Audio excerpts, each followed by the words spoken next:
Welcome, everyone, to episode number 28 of the Creator Series here on the Proven Knowledge Podcast. Today's guest was a producer, songwriter, engineer. His name is Mike Daley. He's originally from Chicago. He called me from LA today. We talked about a lot of great stuff on the show today. He's worked with Rockie Fresh. He's worked with Chris Brown, Jordin Sparks, many other artists, really across all genres, mostly hip-hop and R&B and pop. And I've been following Mike's work now for, I believe, 7 or 8 years, mostly through what he's done with Rockie Fresh, because he's engineered a lot and produced a lot in recent years for him. So finally got him on the show today. We talked about his experiences going to Korea over the past few years. He's worked with the group NCT, if you've ever heard of them. They're one of the biggest K-pop groups in the world at this point. And he talked about the differences between, working with a band, a group like that, as opposed to working with a solo artist, and really just the difference between the countries, how, we view musicians in America compared to how South Korea views, or really just Korea in general, I guess at this point, views their artists and how much bigger and grander of a scale it is over there. And really just about the song structure as well. He said there's a lot more intricacy with how you begin songs, how you structure them and everything, and I found that very interesting. He revealed plans to hopefully one day start a collective or a label that he's going to have some very close friends under, and I wish him luck with that and everything.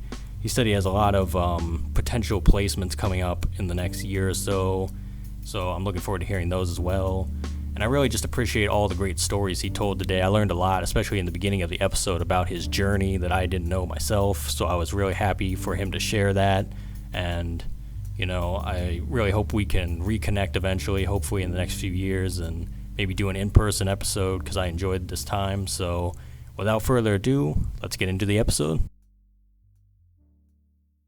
Welcome, everyone, to episode number 28 of the Proven Knowledge Podcast. This is the Creator Series. Today's guest is out of Chicago. He's a producer, a songwriter. He's worked with Rockie Fresh. He's worked with Jordin Sparks, Chris Brown, a lot of others. His name is Mike Daley. How are you, man? Good, doing good, man. Thanks for having me. Yes, sir. So to start off every episode, we pretty much just have the guest kind of give a little bit of background on themselves, how they got into music, just pretty much the basics. Cool. So, basically, I've always been into music, but I didn't necessarily play anything. I took guitar lessons for a couple years and played some guitar, was in a band, but never was writing songs or anything like that. Just always kind of learning other songs and never thought of it past that. And then in high school, I started to just get interested in kind of the whole business of everything. I was always listening to a bunch of rap music, big Jay-Z fan. So it was always kind of maybe trying to start my own label or something like that. I was always had that in the back of my head. So then when I got to college, I went to University of Arizona for 2 years, but wasn't really focused on any profession or anything. I was kind of just partying too much and not going to class. And I had a version of Fruity Loops on my computer that I was messing with all the time. But the version I had was a demo and you couldn't save anything on it. So I really wasn't taking anything serious. And I ended up having to move back to Chicago and kind of figure out what I was going to do with my life. And I ended up finding this engineering program in Los Angeles that was 9 months. There were a couple that were 2 years or 4 years, and they're super expensive. But this one in Los Angeles wasn't that bad, and it was only 9 months, and they guaranteed the internship after. Or kind of as part of the program. So I went out to LA and didn't really know too many people. I was dating a girl and she lived there. So she I lived with her right when I got there, and she kind of helped me get on my feet and all that stuff. But I was going to school, and at that point, this was my last chance. So I was going to school, I was sitting in the front row, taking notes on everything, really trying to get this stuff. But I wasn't making good beats. Everyone in class was making way better beats than me, and I could tell that right away. That I didn't really know what I was doing, at least like right in the beginning. So right away, like I kind of became friends with some kids that were making beats, because I had a apartment right next to there, so we'd go like hang and chill at my spot. We'd all kind of make beats, or like they like put chords down and let me like arrange some beats and put drums on them. They really like kind of just like gave me some stuff to work with. So the first year in LA, I was kind of doing that and collabing with some of the guys in my class. And then I got, like, 9 months later, it was time to get an internship. And I had a couple interviews that like I didn't get callbacks on. I was like stressing about it, and I ended up getting an internship with the Underdogs, who are a huge R&B pop production team. Did a bunch of like Justin Timberlake, Chris Brown, Britney Spears, all this type of stuff. So I got an internship there, and I ended up working there for like 8 years, and I kind of like came up in the industry under these guys. So the first couple years, the first year I was just getting everyone food, cleaning the studio, doing all that type of stuff. The second year I was kind of like my boss's assistant more. Like I wasn't like, I was kind of in charge of the people of the studio, and I was like running a lot of errands for my boss and like taking his car and doing all this type of stuff, and just kind of like slowly moving up. And they would like fire everyone else and like give me that job, like, that like 3 or 4 other people were doing, and splitting through the week. So I knew I was like doing good right away. So like I kept wanting to be there, and I didn't want to leave the studio. I never left. Like I barely came home for like Thanksgiving or Christmas and stuff. I'd only pick one, and I really was like living at the studio for the first kind of 3-4 years. I was out in LA, and I did everything from engineering. I was like a mix assistant to like one of the biggest mixers in LA for a while. So I was just like kind of picking up all these skills, and I like stopped making beats a bunch of times because I'd be making some beats, and then like just the level of stuff I was around was like A-list stuff. So like it just took me really like 4 years to get to that level and not be like embarrassed to play my beats. And then basically, as I was engineering songs and recording other people's beats that were signed to the Underdogs, I was throwing some of my beats in there, and a writer started writing to one of my beats. One of the buddies like I became friends with up there, and got me like a Chris Brown placement, like kind of out of nowhere. This was like my first placement. And then from that point, like I was like full on producer. Like every day I was up there. We were recording, but we were recording to my beats. And kind of like my whole life changed after that. The Underdogs like officially signed me. I wasn't like running errands for anyone anymore. Like I was kind of like they gave me a room, and it was just like, all right, just come here every day, cook up and work, and we're gonna start trying to place your records and stuff. And then I was signed to them as a producer for 4 years. So I kind of worked with them for 4 years, was signed to them for 4 years, and then I've been doing my own thing once I like left them for about 4 or 5 years since then. I'm still cool with them. They're still like big mentors and stuff to me. And then in the process of me doing my own thing, I found an artist in Chicago, Rockie Fresh. So I met Rockie in the process, before I was producing, really. So, when I said I was kind of like, I stopped making beats a bunch of times, like, I was trying to do all that stuff. Like, there were a couple other artists that I brought to the Underdogs to sign, and that they got signed, like, on Interscope and a couple different other situations that I'd get, like, a little finder's fee on.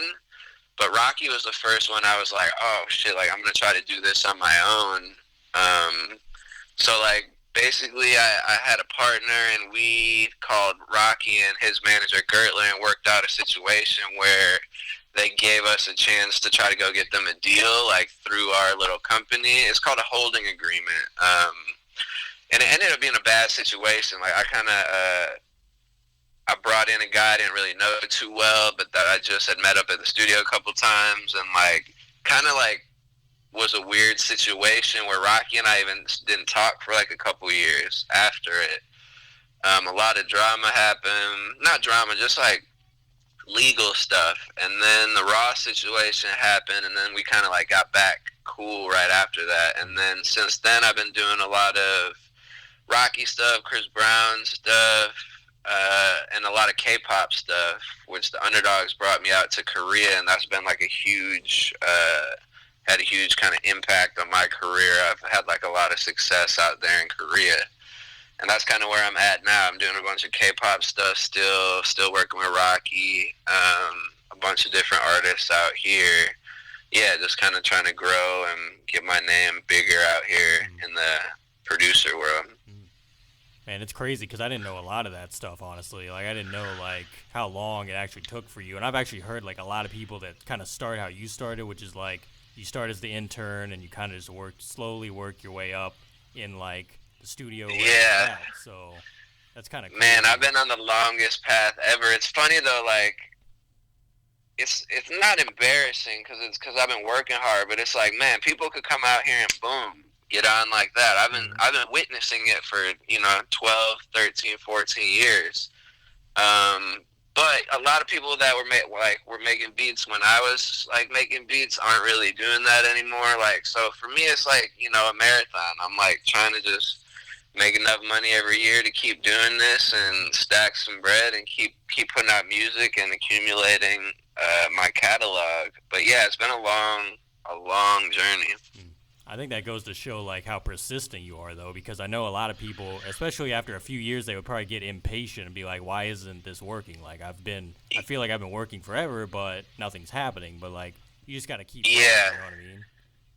Definitely, definitely, and that was hard. Like I had a lot of, just like my parents believed in me. Like I didn't have to like do like. It wasn't that hard for me to move from Chicago to LA. So once I was in a position to have interns and stuff and kind of see them struggling, I always felt bad because I knew how hard it was. But it's like you kind of just have to get through it. And I would like figure out stuff to make money while I was interning and not really making enough money, from that. So yeah, it's like I think it all kind of just lined up for me, but on this like slower, longer path. Well, that's an incredible story, man. So thank you for sharing that, because I think like that kind of gets lost a lot of the times. I think people just think like sometimes it just happens. Like you said, like you've seen people, it'll just happen for them. It seems like overnight, but most people, that's not how it is. It's just like you really got to be like dedicated to it every single day, and you got to really love it too. Because like when the money's not coming in too, I feel like if you don't love it, then why are you doing it? You know what I mean? Like, there's really no purpose for you to keep doing it if you don't really love it at that point. And if you're trying to get to more money, you have to actually be that passionate about it. Keep going. Yeah, it's true. So. It's true. Yeah, definitely, man. Definitely have to really love this stuff. Well, again, thanks for sharing that, because that was a great story. Yeah, of course. So I know that this year in particular, 2020, has obviously been full of ups and downs for a lot of people, a lot of different ways.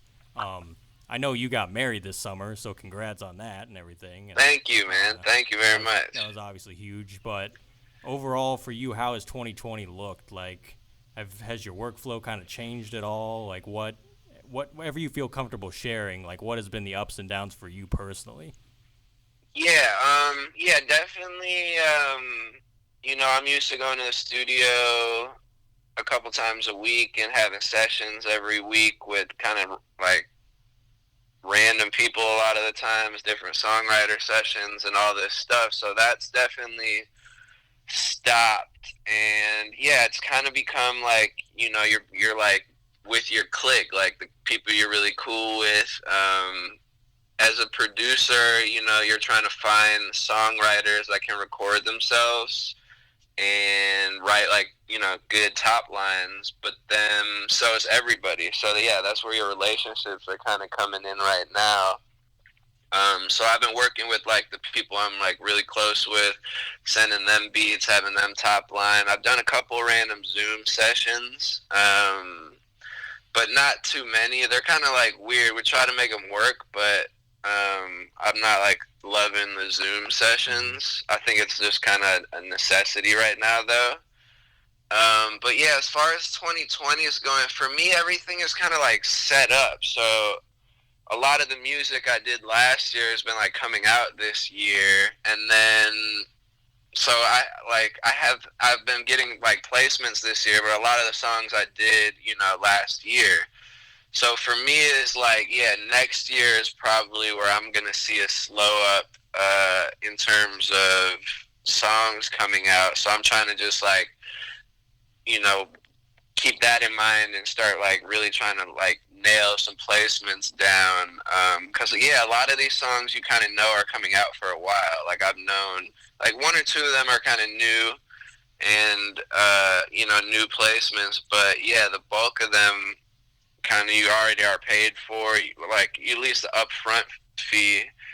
And yeah, so I'm kind of just trying to prep and get some stuff ready to come out next year. I had a trip to Korea at the top of the year that we did a bunch of songs for, so that's kind of kept me busy throughout the year, like all the edits and stuff for those.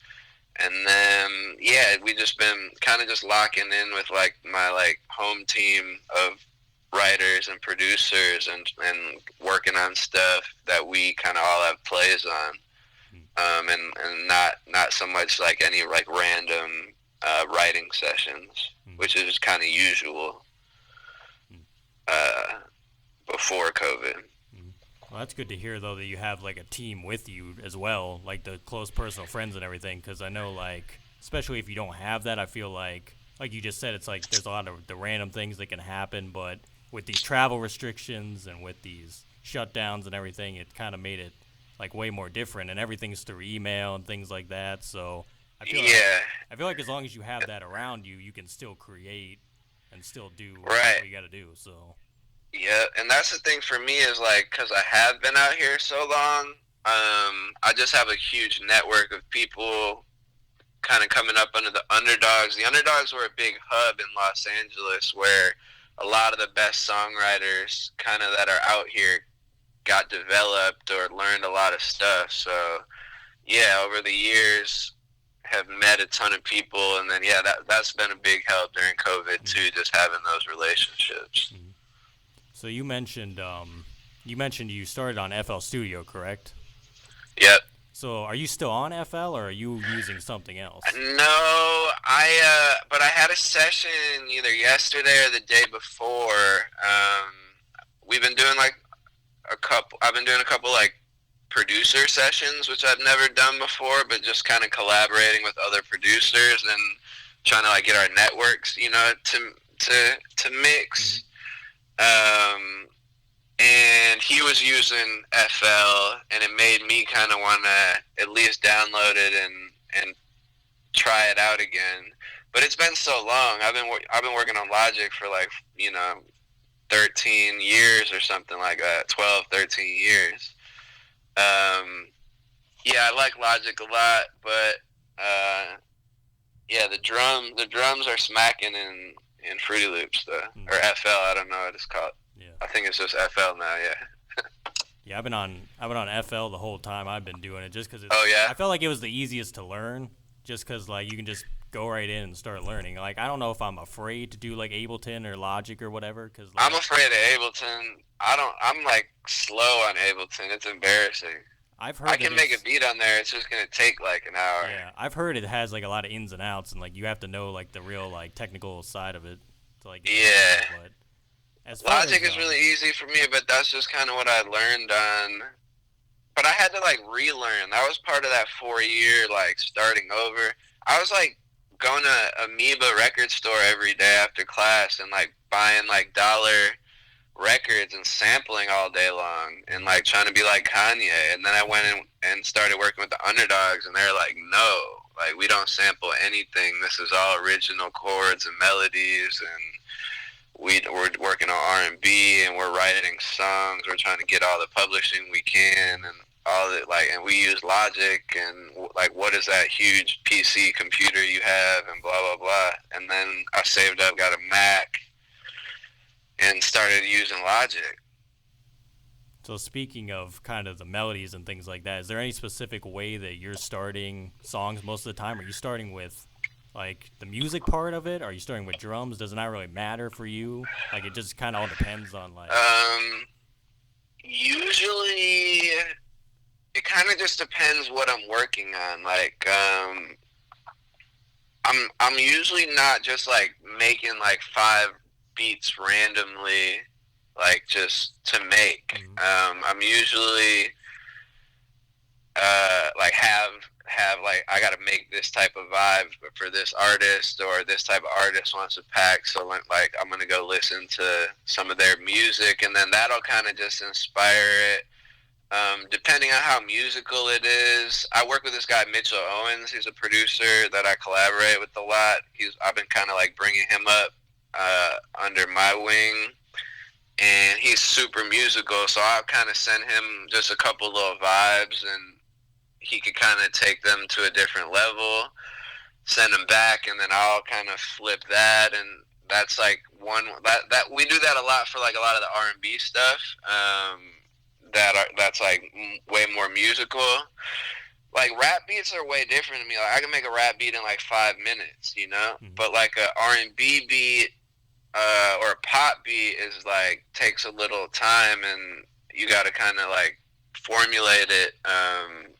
So yeah, it kind of really just depends what I'm working on and what the vibe goes for. Like it, and so like if I'm listening to a song and it's like drum heavy, like, and just like a couple little minimal music elements, then I'll start with the drums and try to kind of get a vibe going like that. But if I'm listening to something that's like just guitar and snaps or piano and something, then I got to start with the music.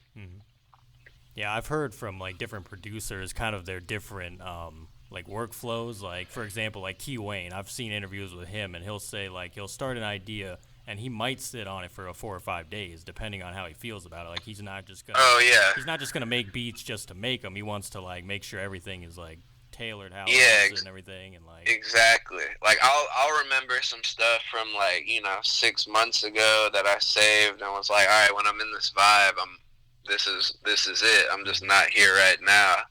And I've got so many tracks. Like I've probably got thousands of sessions that all have something dope in them. And I usually I have a crazy memory in terms of that, where I can go back and be like, oh, like there's something we did in 2017 that has like this kind of progression, or I use this type of drums in it. So I go back to old stuff a lot too. Not really to use the whole beat, but just to find something that'll remind me of something in it. But yeah, it's like as long as those ideas are there, though, they can still be used. You know what I mean? Like I think the worst thing you could do is like get rid of them, because like you never know, you could come back and see something like you just said, or hear something and be like, oh, we could use that here. It'll fit perfectly in here, and it'll make total sense. So that's very interesting. So I know you've been in a lot of studios, obviously, probably all around the world at this point. Are you more of a studio person as far as creating, or can you just be at home, or does it not really matter to you? Can you just make music? It doesn't really matter to me, but I was definitely spoiled in, like, I started interning at one of, like, the nicest studios in Los Angeles, and was just used to that type of studio for a while. Then we moved to like an even bigger studio.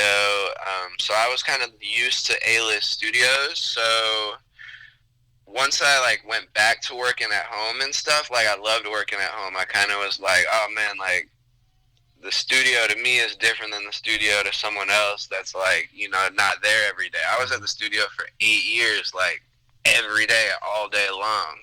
So, yeah, it was nice for me to actually not go to the studio for a while. But now with COVID and everything, like I love going to the studio. It feels like I'm like walking into like this, like a stadium or something. Because I haven't been having too many sessions. And whenever now, like when we're in the studio, it's usually with the artist. Like that's the only reason we're like going to an actual studio and doing a session. So, yeah, I've been getting excited about the studio lately. So it's just kind of waves, I guess. Whatever you don't have is kind of the exciting thing. It's almost like the change of scenery kind of helps Yeah. every once in a while. Yep. So. Yep. Like I just moved my setup from my room to the living room, just trying to like catch a new vibe because I was sick of working in my room all the time. Totally understandable though. But I presume in LA it's probably nice too with the nice weather. Like you could just go out on your back porch and be like, oh, I'm gonna make beats today out here, or I'm gonna. Yeah, for sure. But it's weird. Like my first 9 years in LA, I was inside so much. Like I probably saw like 4 or 5 sunsets in my first like 9 years in LA. I remember seeing a sunset a couple times, and I was like, wow, that's so. And they're so pretty out here. But like the studio life doesn't. It's beautiful out here, but it was like I was in the studio, I drove home, I woke up, showered, and drove back to the studio, and then just did that forever. Just inside all day, pretty much. Yep. That's crazy. But we had like a basketball court, like the last 4 years were at a different studio, or last 5 or 6 years or something. So I was definitely outside more then, which was like amazing to actually have a court and hang out outside. There's a lot of the studios, yeah, you're just kind of locked in. That's interesting. So I know, obviously, throughout all these experiences, you probably met a lot of people and everything. Is there anyone that maybe was a mentor to you or someone that you kind of looked up to during that time that gave you a piece of career advice that you've kind of has stuck with you throughout these years and you've been able to use to help you out a bit? You know what? I think because I was kind of like so like shy and also like kind of just like not trying to like piss anyone off ever. Like I was always kind of just chilling, and I really didn't ask all the questions I should have asked. That's kind of something I like regret being around all the people. But I will say I just watched a lot of people and kind of picked up that like from the underdogs. Like Frank Ocean was over there. Before he was Frank Ocean, when he was Lonnie Bro, and Bruno Mars was over there before he was like superstar Bruno Mars and was a songwriter. So kind of seeing them go from, having to try to get people's respect and stuff in the studio to being like 2 of the biggest artists in the world was just always motivation for me, and still where I'm like, man, I got to get there because I was getting them food, so I always feel like I'm a little bit behind them. But I got to, I see that people can get there. So that was kind of always motivation, but I really didn't get like advice from people. I really did. And the underdogs were like, again, people I like watched more so than asked advice for.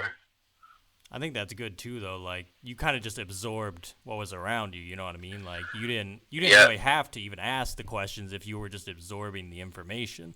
So like you still learned, even though you weren't necessarily just going up to someone and being like, "Hey, can you tell me about this, this, and this?" Like you were still just watching it all. What I do notice, though, just watching interviews with people that I kind of look up to, is they all talk about asking questions all the time. Like I was always asking questions. So it's just always something that I'm like, all right, from now on, I'm like, I got to ask more questions. And I'm like more mindful of asking certain people stuff when I'm around people, that I want to know stuff from. That's a good thing, too, though. You can never stop learning. So you can always, exactly. You'll never miss the opportunity to ask whatever questions you have. So that's awesome. So I know you said when you were growing up, you were listening to Jay-Z. Who else were you really listening to that made you say, I want to make music one day?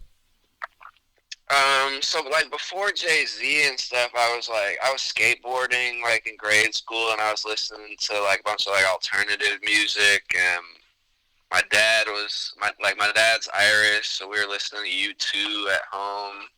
It kind of came up like on like Nirvana and the Rolling Stones and all that stuff at home. But yeah, then I started to get like, I went to a public school in Chicago, so there was like there were just like all types of people in my class. There was like all types of music people were listening to, like I remember like Oasis was being like big, and then like Lil Wayne and the Hot Boys were big, and I was kind of like just getting getting into it all. But yeah, Jay-Z became my favorite rapper, like, kind of early because of one of my best friends that was, like, putting me on to music, and it was, like, his favorite rapper. So this is like early 2000s, probably, around that time? This is, like, 98, 97, 98, 99, like, probably his second album. So, like, really early Yeah. then. Oh, yeah, because by the time the Volume 2 came out, or maybe it was Volume 3. Like, I remember going to get Volume 3, and I was already, like, a huge fan, and I, like, went to Best Buy and all that. So, and I think that was, like, in 2000 or 99. So, yeah, around that time, yeah, I was, like, just really big into Jay-Z, and Jay-Z was just talking about so much business. And that's what I was into. Like, in high school, like, I was renting out a studio. I had, like, some rappers signed to me. They weren't, like, rapping in my beats, but, like, I was, like, trying to, like, live out that, like, dream of, like, you know, having a label. And they were, like, some Chicago kids. I'm still cool with them, and they don't really rap anymore. But, yeah, we were trying to, like, get some stuff cracking when I was in high school. That's awesome, though. So, out of those people, or maybe someone else that you haven't been able to work with yet, is there any maybe dream collab that you'd want to, if the opportunity presented itself one day, you'd want to eventually work with? Yeah, I think, like, Rihanna to me is, like, the artist I would love to work with the most. My mom's Colombian, so I would love to do, like a Shakira song or a J Balvin song, like, that's, or even that, like, a collab or something like that would be huge for me.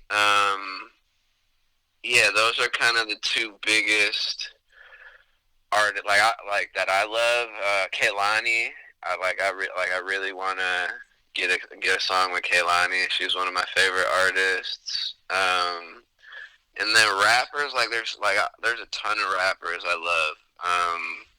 I'm still such a fan of this stuff, you know. So, like, yeah, like, I mean, I could go down a list of rappers I'd love to work with. Rick Ross, like, I never really did a song with Rockie and Rick Ross. That's one of my, like, regrets. Like, I love Rick Ross. He's, like, maybe in my top 5 of rappers. So,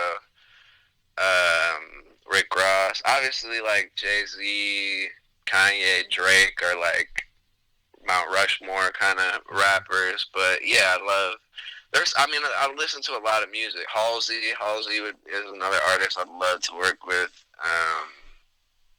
and produce for or write with. Yeah, I don't know. I'm like, I could keep going. I'm a big fan of kind of everyone that's making music. Yeah. I know, like, the Rihanna thing, that could be a possibility, because, like, she takes, like, 7 years between albums now, so you never know. Yeah. That could end up Yeah, just like, I think that's one of those things, too. It's like you gotta cross paths with the right person who's in the right camp, to get a song to her.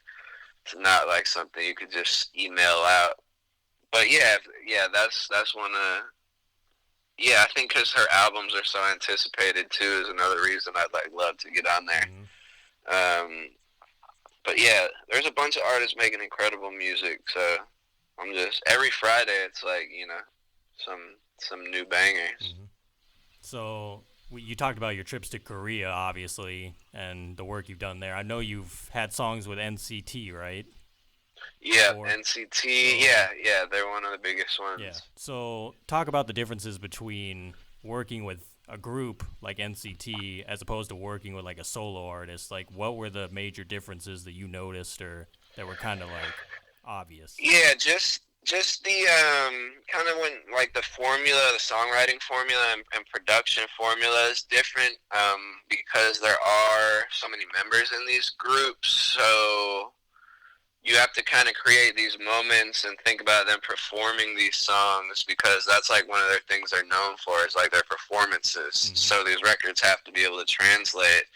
And the thing that translates really well in performances is, like, switch-ups and changes and stuff like that. So the production and format of songs is different out there, where like the verse and B section will sound kind of completely different, and there's definitely going to be a bridge on there, if not like a dance break or a crazy tag or breakdown or drop section.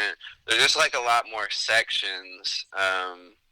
And then for the songwriters, yeah, they have to write kind of to those sections. There might be like a little like rap second half of the verse, so the beat will switch up and get like a little harder on that part, and they're gonna write a rap section going into like some pads and chords for a B section that's gonna be like singing melody for the other member in the group that doesn't rap but has a great voice. So yeah, once you figure out how the group kind of formulates their songs, then you got to kind of like dial that in when you're making the track. So it's just more sections. Can't really like loop stuff out there. Do they all kind of like throw their ideas in as well? Like, does each member kind of give a little bit of like input on certain things? It depends. So I've only met a couple members. Usually they're like mega stars, bro. So they're not like always like available to come to the studio. But yeah, when they are, they're giving input. But most of the time, I think they're sitting with the label and kind of telling, figuring out what they want, and then kind of giving us, direction. Most of the time we're given direction for what they want. Yeah, I think that comes from the label and the artists. And then, yeah, I've been in the studio with some of the artists, but I've never been in the studio with, like, the whole group, like, working on a song. I'd love to, though. That'd be fun. Yeah, I kind of just wanted your input because I know, like, the K-pop scene especially, and now it's starting to, over here, become a lot more popular and everything, and I knew that you had worked over there and everything. So I kind of just wanted to see, like, what kind of was different about that compared to, like, over here and, like, just it's really there's more changes in the tracks. But yeah, I got brought out to Korea by the Underdogs, I think in like 2012, and we had like a camp out there and did some songs for the label, and it went pretty well, and they kind of just have been having us back since then.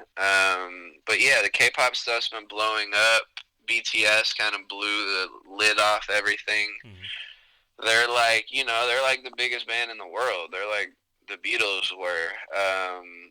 So yeah, they've opened a ton of doors, and then yeah, the fans are just like crazy loyal, like just different than the United States, where like it's like cool out there to be like, to like say you like are a huge fan of someone. Out here it's kind of like, like everyone's being a little got to be cool and stuff. So yeah, just the fandom is nuts out there, which like keeps everything going. It keeps the artists wanting to deliver better stuff because the fans are going so crazy.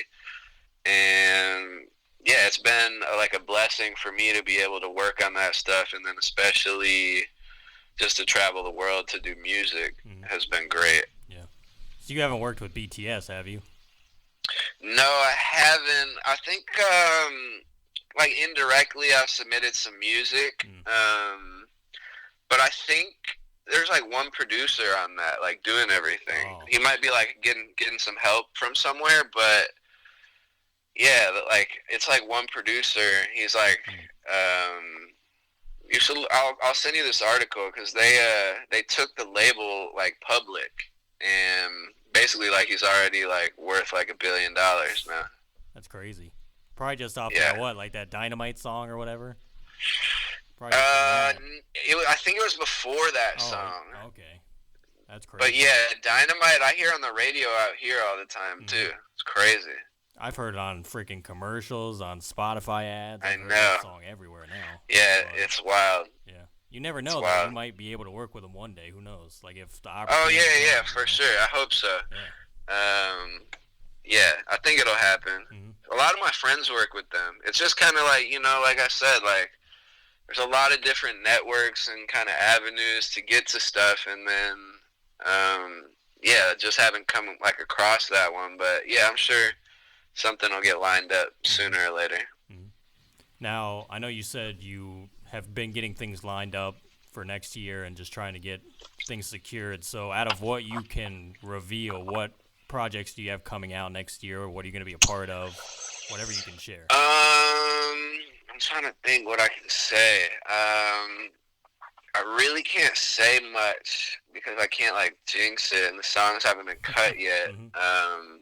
But yeah, I definitely have some stuff I'm excited about on both sides, on the K-pop side and the U.S. side. I'm about to start putting out my own music too.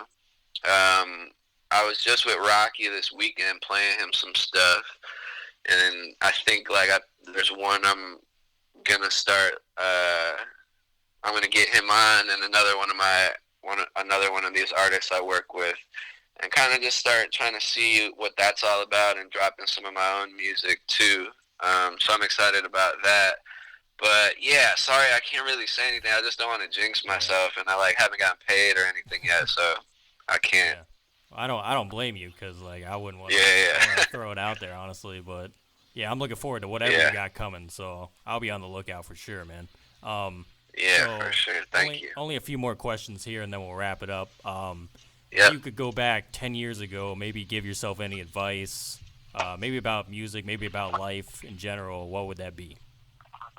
Probably two. One, I would have just made myself learn the piano, like really learn and play, because I've like I make great relationships with musicians because I'm like not that great at piano, but there's just a lot of things I still, even being a producer for 10, 12 years, like I still just can't like figure out, or it takes me way too long to figure out. So, and I don't have time now to like spend 6 months learning the piano every day. Like I'm really like I got stuff to do every single day, and a lot of it is like on songs that are already like worked on or written to. It's not just like making new beats. So yeah, I would have forced myself to just take piano lessons and like guitar lessons, just like really focus in on that. Like I focused in on like learning the engineering side, and then I think like I was like kind of like too nice, almost too respectful to everyone, which I don't necessarily regret, but there's a lot of people that come out here and just like don't give a fuck and turn up, and it's like, they just kind of, and why I think I've kind of like done the right thing the whole time, and like kind of done like taking the long road in that regard. So yeah, I think I would have just told my younger self like just like don't, not like to be rude and shit, but just like don't doubt yourself and just like go head first. I think I might have gotten here quicker. So 10 Because for 4 years I was really scared to like play like the underdogs beats, like scared, like I didn't do it. I was like, nah, I don't even make beats, and that was like some shit just in my head. So yeah, that's kind of the only thing. It was just like learning to not overthink it, pretty much. Yeah.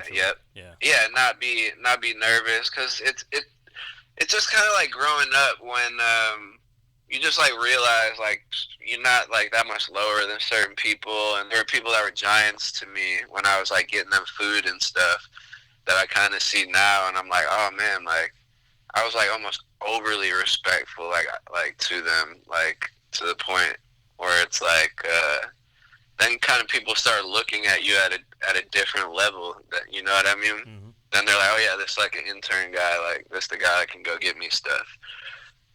So yeah, sometimes you get stuck there. Mm-hmm. So 10 years from now, where do you think you're trying to be? 10 years from now, I want to have a label. It doesn't necessarily have to be like a huge label, but I'd like to have my own label putting out acts and have like 4 or 5 acts. I don't know if I'll still be making beats. I think maybe like once like helping finish beats and stuff like that, I'd love to like find some new producers and writers, and just have like my own little like compound and write for the artists we're working on and put it out. I love like what Internet Money is doing. That model of stuff has like kind of always been what I've wanted to do and just haven't really been able to accomplish. But yeah, just kind of having in-house producers and writers, and then having in-house artists and everyone kind of eating together. That's awesome. I wish you luck on that, because I think you could definitely make it happen. So Thank you. that's great. So where are you at on social media? I know you're on Instagram. What else are you on? I'm on Twitter. My Twitter is I don't like tweet a lot or like Instagram a lot. I really don't. I'm not great at keeping up on that stuff. I have like Clubhouse, but I'm not like the biggest fan of it. I was for a couple of days, and then I was just like hearing a lot of stuff. I've been out here for a long time, and I've like really been in the industry, so just a lot of people on there saying a lot of stuff that didn't seem like they really knew what they were talking about. But there were there were a couple guest speakers that I thought were great. It's just like there's a lot of misinformation on there, which is kind of scary. But I thought it was kind of cool idea. Yeah, kind of just, I'm on Facebook, but I don't really post anything on Facebook either. I don't really post too much. Kind of just when I have some songs out. I need to get better at social media. I mean, I guess I can't blame you, though, because I can even have to take a break from it from time to time, because it's just freaking overwhelming. Yeah. But, yeah. So, no Yeah. worries on that. I'll be on there looking. I just don't really post a lot. Yeah. It's getting crazier by the day, so, I mean, I can't, like I said, I Yeah. can't say I blame you. I learn a lot, though. I like the producer. Like, I mean, there's some goofy producer Instagram accounts, but there's some good ones that, like, teach me stuff that I save and will bring up and test out and try.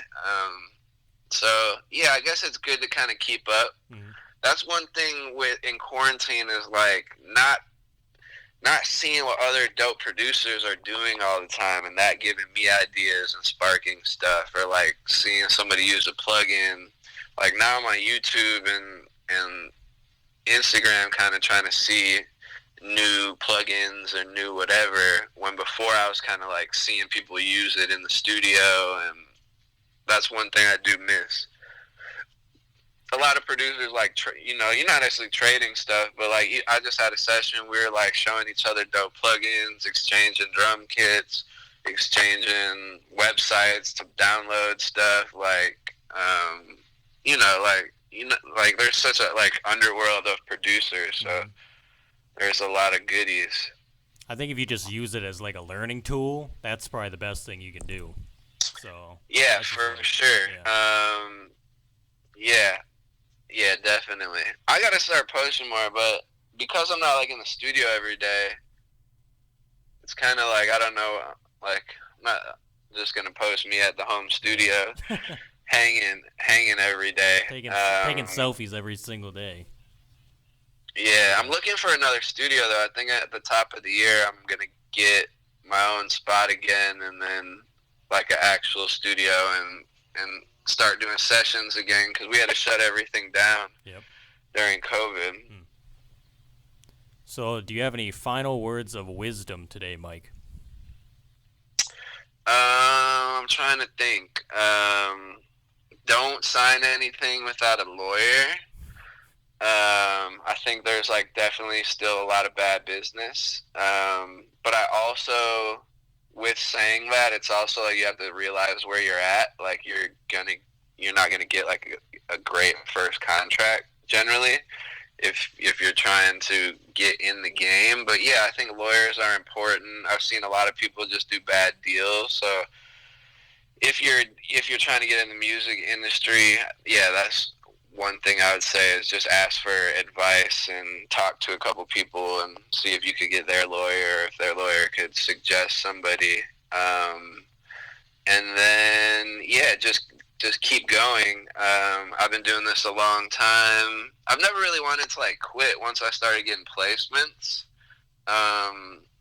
But I've definitely, had highs and lows, and you just got to keep going. And my boss, Harvey, always told me that we're like one of the luckiest jobs in the world because you're kind of like playing a lottery. Every day you make a new song, it could be like a hit record, and especially like once you start honing your craft and getting good. So yeah, just keep playing a lottery, and then we're all trying to get that hit.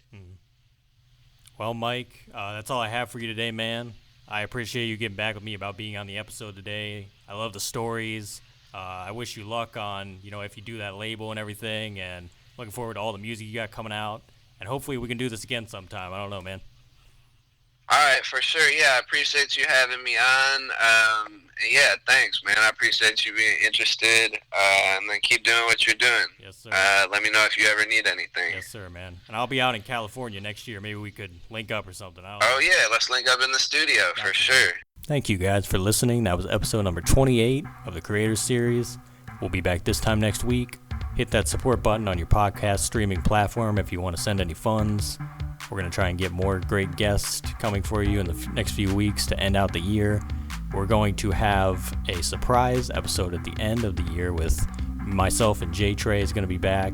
We're going to be taking a week off, like I said, to end the year. It's going to be a pretty good episode. You're not going to want to miss it. And then we're going to get right back into many more great interviews going into 2021. But until next week, we'll see you then.